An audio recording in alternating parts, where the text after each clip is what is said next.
Dudes to Dads is a podcast to help men understand and navigate the transition of being a single dude into a family man. How do we make sense of it all? Well, we probably won't be able to, but let's go ahead and have some fun trying.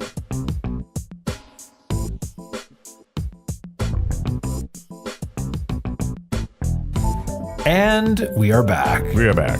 I'm Jason Kreidman. I'm Alan Bush. And this is Dudes to Dads. We have a special guest with us, We as do. I see. We do. Mr. Scott Kilian, Yes. who has visited us before. Frequent Welcome, guest Scott. of the show. Yeah. Thank you very much. It's always special when I'm here. That's true. Scott is a certified financial planner, among what else? Other titles that you have? A certified financial father. You're a dad. That's right. Fiscally responsible dad. Yeah, that's right. So the topic for today, the reason we brought Scott in as well, not just we like him, that's one of the reasons, but the other is that he does have some knowledge around finance. And today's topic is really about we call it teaching your kids about money, but Scott made a good point earlier when we were discussing this was, really, what is it about? Are we just teaching them about the dollars and cents and that kind of thing? Or 100 pennies means a dollar. But a dollar bill was invented in the 1600s, like that kind of stuff. What president is this? So when somebody says teaching kids about money, what do you think of? Yeah, well, I think that it means they want their kids to be financially fit. They don't want to be taken to the cleaners from by banks and corporations. They want to get that head start to make sure they can make the best decisions. Yeah. Right. No, that makes sense. So I like that word, financially fit. I think that's a good way to put it. Yeah, no, it totally does. Yeah. I had looked at an article, and this is what this topic came about. I was talking with Scott, and it had 10 different ways to teach your kids about money. So what I thought I would do is we'd go through these, but I want to get Scott's opinion on them. Get an actual professional, see what they think about it. For sure, yeah. Because a lot of times we talk about stuff that we think is good, but it is cool or relevant. But it is nice to have the advice or the perspective of a professional. Yeah, I wish I met you like 30 years ago. My bank account would be a little bit. Yeah, I'm probably a little bit richer at this point. So the first one, and I think is obviously very important, is modeling good behavior. So what that means is, the monkey see, monkey do that we talk about, the importance of really making sure that the mom and dad are doing what they say they're telling their children to do. Is that kind of how you would view that? I would, and I think that for most families, that should be the major focus on what they do.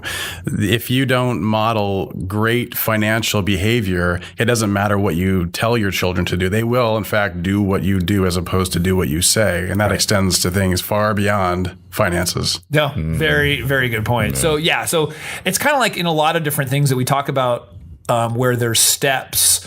I think when the last time you came on, you talked about commitment. Yes. That was like one of the first things. This is the first foundation. Like you're saying, if you can't model the behavior and do it yourself, you shouldn't be telling others to do it. And that's with many things, like you said. It's not just your children either. You can't be a hypocrite telling people what to do with their money, right, and you're not doing it yourself. So it's like for you, if you're having financial issues, yet you're a financial planner, that would look kind of bad. Yes. It's like going to a fitness instructor and they're overweight. Yeah. I never trust eating Twinkies. Although somebody also did say, never trust a skinny chef.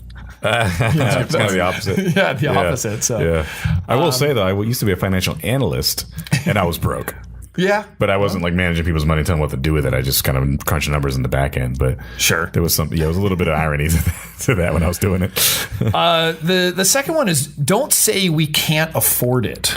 Right, and this too is extremely important. The language that we use with our kids around finances and money is extremely important. Saying things like "we can't afford it." That's not because you're lying. But it's anxiety producing, and it causes the children and the kids to think, are we having financial issues? And that can easily be reframed to something like, well, we just choose to spend our money in a different way in our family. That's a good one. And so that's a better way to talk about instead of we're issues. Broke. Absolutely. We can't afford, we can't do this.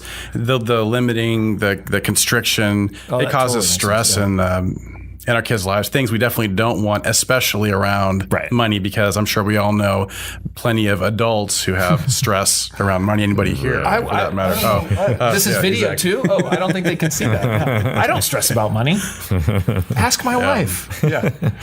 anything we can do to keep it in a positive sense, and think about the conversations we're having around our children as well too. Now, we should be pretty easy with the conversations around money, but that being said, we should be very mindful of the language we use.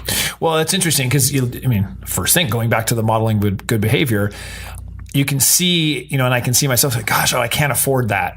Even thinking it of myself, forget about when I'm talking to my kids, but that same attitude and how that can sort of limit you on what you're doing. Like you said, is, instead I choose to spend my money this way. Right. That's I really like that. We'll actually probably write that down someday. That might be a tweet or something. Right. And the thing is, you probably can afford the thing you say you can't afford, but you would prefer to put groceries on the table, to make the mortgage payment, to do X, Y, or Z, as opposed to that. Buying the jet ski. The third one, involving kids in the household shopping. So I think part of that is maybe to allow them to see the exchange of money, especially if they're really young, or seeing the exchange of the money in for goods that we consume.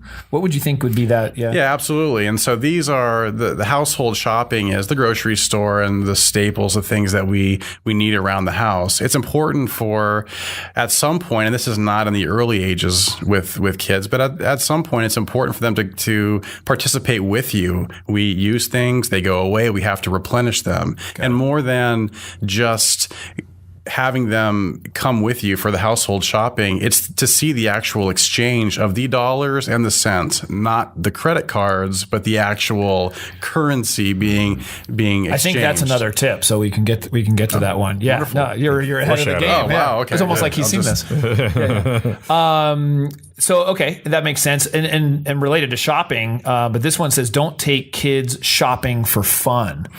Absolutely. So, well, in terms of that, I think wasted spending or something. Well, I think it solves a lot of issues. And I know that this happens sometimes with my son. It promotes this consumerism idea, going out there, spending this seemingly endless amount of money on toys and other garbage that's out there. It just, the kids don't understand that. They don't understand that that's not a bottomless pit. And at some point you're going to take them out, and they're not going to be able to get what they want. And that's when I think they called it leisure shopping. Absolutely. That was the terminology being used. So, the idea is different when you're going shopping for the stuff that you need versus the stuff that you don't need. So when they say, oh, well, let's just go browse and look at stuff and see what we can buy, I guess the question being is just don't take your kids if you're going to do that. Right. If you can afford it, one, but two, just don't bring the kids. Yeah. And I think one thing to keep in mind is when we talk about teaching kids about money, being financially fit, a better way to put it, we are talking about creating the foundational aspects of good behavior. So it's not to say that leisure shopping is bad, but there are things and there are values you want to instill before you actually put that out there and do that on a regular basis. Makes sense. Okay. The fifth thing, bring your kids to the bank with you. So not only, allowing them to see it, but then the next step further is even, opening an account. And I agree with this point as well. It not only does it help them understand how it works to transact business in some way, but it also gives them an opportunity to ask questions of the teller or any other officer there that's at the bank, so they can, so they can get their questions answered. Kind of gives them an introduction to the financial system, if you will. I mean, they can see the vault, they can see things, they can see how that the glass is set up, that this is important. It doesn't depends on where you are. The bars, what neighborhood you're in. What was the one? I mean, we live in a nice, fairly nice neighborhood, but where you have to walk into the bank one at a time. Yeah. And then the door closes, and then the other door opens. And I was like, whoa. Yeah. I mean, it was like I was going into Fort Knox or something. It was like or hyperbaric chamber. Yeah, it was just a normal bank. I'm like, hermetically sealed away from society. But is that, just security, I guess. Yeah. So some people can follow you in or just... Yeah, it's just weird. I kind of understand. Or they can lock them in there if they don't like the person who comes into the first door. Yeah, they could probably do that too. Oh yeah, if someone's trying to run out. Yeah. Oh, I guess that's You true. just can lock So maybe them it's in. more for the exit. Than The exit strategy, the getaway car. Open both doors at the same time. I don't know I don't think they do. You can't open both think you doors can. at the same time. Yeah. Oh, interesting. Maybe if somebody knows, give us an email. Podcast at dudesadads.com. Yeah, actually, you can reach us at podcast at Anyone dudesadads.com. robbed a bank? Just let us know. Or also Twitter at Dudes to Dads, and then Facebook, Dudes to Dads.com. And we'd appreciate any feedback or comments you have on this, and maybe even some ways that you've taught your kids about money would be interesting too, because we don't have the exhaustive complete list. We usually cover almost everything, but not everything. The sixth one, and you brought this one up, Scott, briefly, is don't use credit cards around the kids. Yeah, I mean, It's like almost like this golden ticket thing. Like they don't even know what's going on. Right. with I mean, it. when you think about it, it's kind of confusing, isn't it? I mean, for somebody who has never, somebody who has, you just show this card and you get whatever you want. You get it back. That was my college years. I can pay this back quarter than never. Well, you just made a comment. I don't want to overlook that. You give it to them and they give it back. Yeah. Right. Which is much different than It's the not cash. money. Yeah. Which you said, like, it actually will leave your hand. Unless And we'll you come don't get back. it back. And less will come back. Yeah. Or you get coins. If you use back. it all up, you have a zero in your wallet. You can see it tangibly. Like there's nothing in my wallet That's I have true. to give to them in exchange. Right. So that's an interesting, that is an interesting concept. But I guess, an overriding question is, I mean, you start these things fairly young. Do you have any idea, like, the age of which kids start to grasp these things? I mean, I know for my children, we tried to start teaching them about coins, and we have charts, and we have the things, and try to do some of these things. I can see some areas where I certainly can improve and explain more or bring them into the fold and see it. But what's an appropriate age? Are there age appropriate elements to this? I mean, Yes, there are age appropriate elements to what you should expose your children to. I guess it just won't have meaning if they're too right. young. Yeah, right. And my approach is just there's no need to rush any of it. I just think that you need to make sure that the foundational aspects are intact first, because those are the things that are going to stick with them as they get older. Well, it's having a healthy attitude. Absolutely. Like you said. I mean, money it has a great importance. That shouldn't be downplayed. It should be, You're getting ahead of us. There's another one. We're gonna bust through them before we even get to the next. Yeah. No, that's good though. Yeah, there's the kids should over time to understand what they can do, what they can't do. And then as they get older, they're allowed to do more things like open accounts and then later get credit cards and then later actually make decisions on if they want to get, and they'll be in a good spot to be able to make the right decisions. Yeah, I can kind of attest to that because I was thrown in that world. I mean, pretty much right after high school, I went to college and all of a sudden I have a bunch of debt. I know I have credit cards. You didn't know how to manage. Had no money. Had no how to manage. No knowledge to manage it.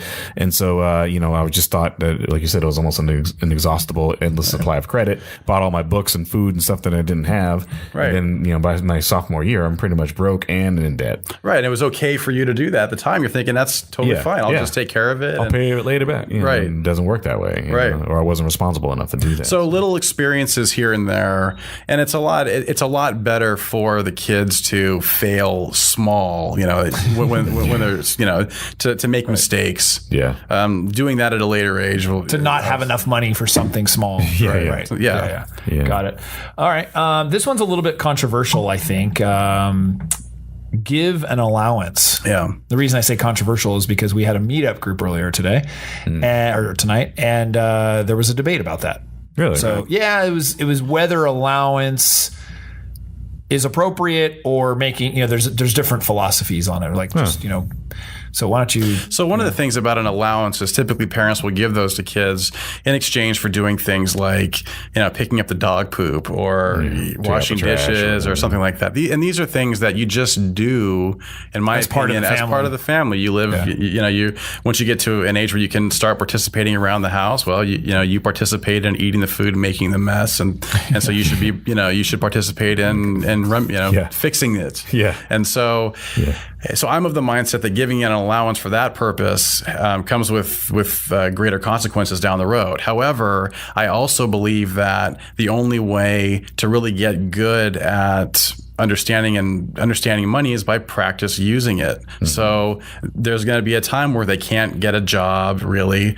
So I feel like parents should give maybe a stipend or an opportunity, or just an opportunity to take some money and buy something at a store and get the change, or something like that, just to see and feel what actually happens. So you think you should get an allowance without the exchange for our services, so to speak? I do. Yeah. I agree with that one. I mean, some of the classes and the things that I've learned are that where the kids, just like you said, are doing things as part of the family. Like you said, they live there, they get food, they get, and you clean up, and everybody's responsible for that. So the money that's shared, whether you decide to give a regular stipend or you do it once in a while or however you decide that, but that's part of just being a part of the family. You know, it's not the exchange of services. Yeah. Other people, though, will argue and say, well, that teaches them the work ethic and they get it. It's like that's their job right now. You know, and that's the other side of the argument. I happen to agree with Scott. I don't, that's not the way I think, but that falls in line with like a check system or a star system for being nice. You were great to your sister. You're supposed to be nice. You're supposed to be nice anyway, not for a gold star for the sake of doing or a Twinkie at the end of a couple days of being nice. You're supposed to do that. That's just part of being able to exist in a society where you're supposed to treat people with respect. I do agree with that philosophy, and that's a lot of arguments can be made for a lot of other things where people get rewarded for just doing what they're supposed to be doing in the first place. Chris Rock, I take care of my kids. You're supposed to take care of your kids. I haven't been to jail. You're not supposed to go to jail. Totally. So I think the major thing here with an allowance is at some point to give your kids an opportunity to use it. And it doesn't have to be big. I mean, you hear stories. I mean, you can Google this and everybody has a story about how they choose to do allowances. I mean, some parents say, okay, well, you're going to get $20 a week, but really it's $40 a week, and the other $20 goes into an account, and then in like 10 years they open up an account and there's money there. And I mean, it's just to me, a lot of that's just kind of hocus pocus. The idea is, this is the start of being responsible with it. If you decide to buy this Lego or this toy or give it away, you're going to get your whatever satisfaction you get out of it, and you're going to have less money at the end of the day. So is that important? If you wanted that bigger thing, then you need to save up. What would happen? What would happen if you saved for the next 2 or 3 times that you got money? Could you buy the bigger? Could you get a snow cone and that 400th stuffed animal that we talked about at the beginning?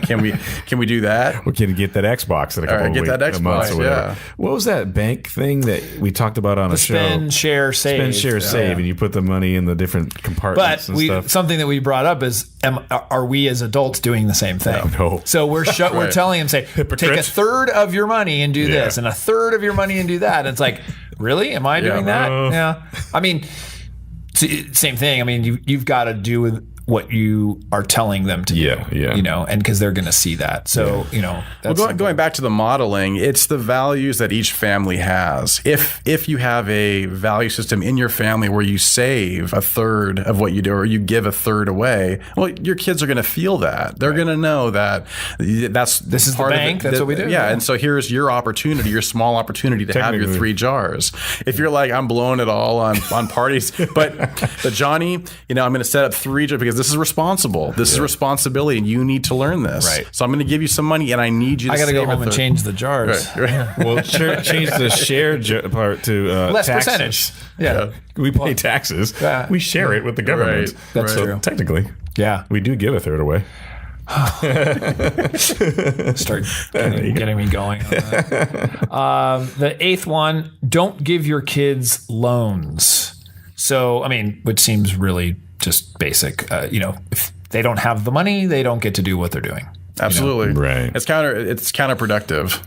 Yeah. Many times, at least the way that I've seen it, parent loans. Why teach them about debt that way? Well, but the other thing too is that parent loans to kids end up turning to gifts, not loans. So the idea of the loan is lost somewhere down the road. But in the early stages, they need to have the money to spend. Spending on a cash basis is a lot better. Right. You have to learn how to do that before you spend on a credit basis. Right. Right. Yeah. That's a good point. This one's kind of general, but talk about money regularly and casually. So you were talking about, like at the dinner table, if you're talking with your wife, about money, be conscious of that, but also just, it should be somewhat casual. It's not, the stressful conversation maybe shouldn't be done right then at the dinner table. Money, the conversation around money should not be a stressful conversation. It also should not be one to shy away from either. Talk about it. What are we going to do? We can do this. We can do that. We've got X amount. So you shouldn't have your hands in your head like this while you're talking about money. Right. Yeah, you shouldn't have any visible signs of agony or pain as you talk about the financial distress that you're feeling. That's I totally need work on all this stuff. So we should get you a mirror and just put it in front of your face at the dinner table. No, so you I can know. kind of check it a little bit. So one of the things I've learned recently and sort of come into the realization is of having the attitude about money. There's different attitudes about money, and most people, I think, are taught about scarcity, right? Versus abundance, and the idea of scarcity is, you budget, we save, and there's obviously some value to that, but at the same time, it's living a very constricted and a restrictive way. Whereas if you have an attitude about abundance, because you look at people who are very wealthy, they have a much different attitude about money. Yeah, for sure. They're not penny pinching and worrying about coupons and and they've been successful and they've brought money into their life with the idea of abundance. And so maybe they do spend, but they also make. And it's that invest. idea. There's a different mindset for those who are wealthy versus those who are not. And if we go back up to the saying of can't afford it, that's a scarcity mentality. Choosing to spend our money in this particular way is an abundant mentality. We have a choice. Right. We decide to do this, and that's exactly. Yeah, no, I like that. I like that. Isn't there a book called Rich Dad, Poor Dad? Yeah, that's somewhat those terms. It so is. something. Yeah. So books and games and seminars and worksheets. Right. Yeah, exactly. All by the same time. Media mogul, based around that whole idea. But I thought about the book first. But that is a big part of it. It's a big part of that mentality shift between someone who's poor and says, like you said, scarcity versus the abundance model. The attitude has a very big impact on your actions. And how you treat stuff and how you make decisions. And that's definitely important. And then the last one is don't downplay the importance of money. So I think you covered that one where just saying, don't pretend it's not important because it is. Right. Yeah, it certainly is. And it's important that our kids know that we know that it's important too. Mm-hmm. So there could be questions around, well, do you want to spend your money on that? Do you want to do that? Do you want to do this or that? I mean, now we're talking about choice, and it gives them an opportunity to go, do I really want that right now? Right. And they could be put in a situation where, maybe they decide, our kids don't really have a future tense, it's now or it's not going to happen. Mm-hmm. So they either, but as they develop that future tense, then that would be a good time to try to broach that a little bit. Yeah. Mm-hmm. So, you're local to us. You're here in San Diego. Do you service clients all over the place? I mean, do you have the ability, license-wise or other things to service people in other areas? I do. You do? Yes. Okay. So how would somebody get in touch with you, or give you an opportunity to? Not that you didn't even ask for that, but I appreciate that. You just said, "Hey, I want to talk to the kid about kids' money." So I was like, "But the reality is, you are in business. So how do people get a hold of you if they do?" Yeah, I mean that's. I'm here. I'm here local in San Diego. I would say that you can go. You can just probably email me is the best thing to do. The email's s.kilian KILIAN @lpl.com. Okay. And email me in 1L, and I'll get back to you. Happy to answer any questions you have. Cool. That's awesome.